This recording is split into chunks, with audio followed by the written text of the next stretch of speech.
River cruise করে এসে একটা সুন্দর বিকেল আর সুন্দর অভিজ্ঞতা কাটিয়ে আবার চলে এলাম ডাউনটাউনে।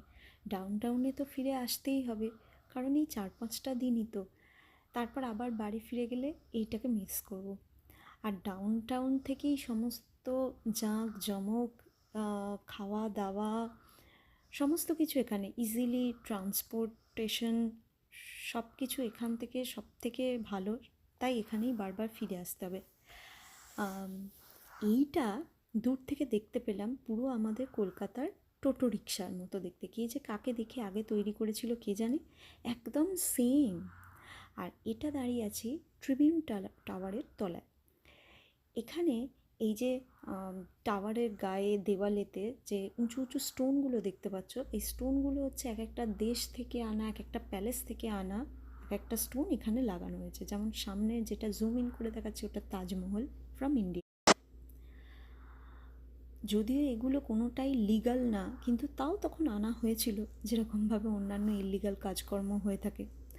আর এটা মার্বেলের গায়ে, ট্রিবিউন টাওয়ারের এন্ট্রান্সটা মার্বেলের ওপর খোদাই করে এত সুন্দর ডিজাইন। এরকম মার্বেলের ওপর খোদাই করা ডিজাইন তো সব জায়গাতেই দেখা যায়, এত সূক্ষ্ম সূক্ষ্ম কাজ, সেটা এত অসাধারণ দেখতে লাগছে। আর এটা হলো রিভারের ধারে একটা অ্যাপেলের স্টোর, যেটা পুরো স্টোরটাই গ্লাস দিয়ে বানানো, কাঁচের। ভেতরে জিনিসপত্র খুবই কম, নামেই একটা আউটলেট মাত্র। আর এখানে চলে এসেছি বাকিংহাম ফাউন্টেন দেখতে। ফাউন্টেনটার থেকেও সবথেকে বেশি আমার যেটা ভালো লাগলো সেটা হচ্ছে এই যে ইভিনিং হব চারিদিকে লাইট জ্বলে গেছে, আকাশে তখনও আলো, পুরোপুরি রাত ঘনিয়ে নামেনি, সুন্দরী শিকাগোকে লাগছিল।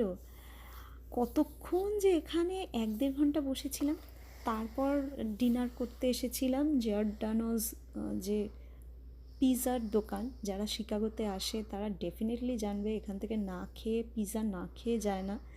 এখানের deep dish pizza world famous, কিন্তু এত ভয়ঙ্কর ভিড় আর ওই 2 ঘন্টা ওয়েটিং টাইম, যে আমাদের প্রচণ্ড খিদে পেয়ে গিয়েছিলো। আর হচ্ছে পিৎজার ওপরে এত পাউন্ডেড চিজ ছিল, আমরা সেদিনকে খেতে পারিনি ওয়েটিং টাইমের জন্য, আমরা পরের দিন খেয়েছিলাম। সেদিনকে আমরা সামনে এই ট্রেনটা দেখছিলাম, এর কাছেই একটা টাকো বেল মেক্সিকান রেস্টুরেন্ট। আর মেক্সিকান খাবার দাবার পুরো ইন্ডিয়ান খাবার দাবারের মতো হয়। সেখানেই তৃপ্তি করে খেয়ে আমরা হোটেলে আবার ফিরে পড়েছিলাম।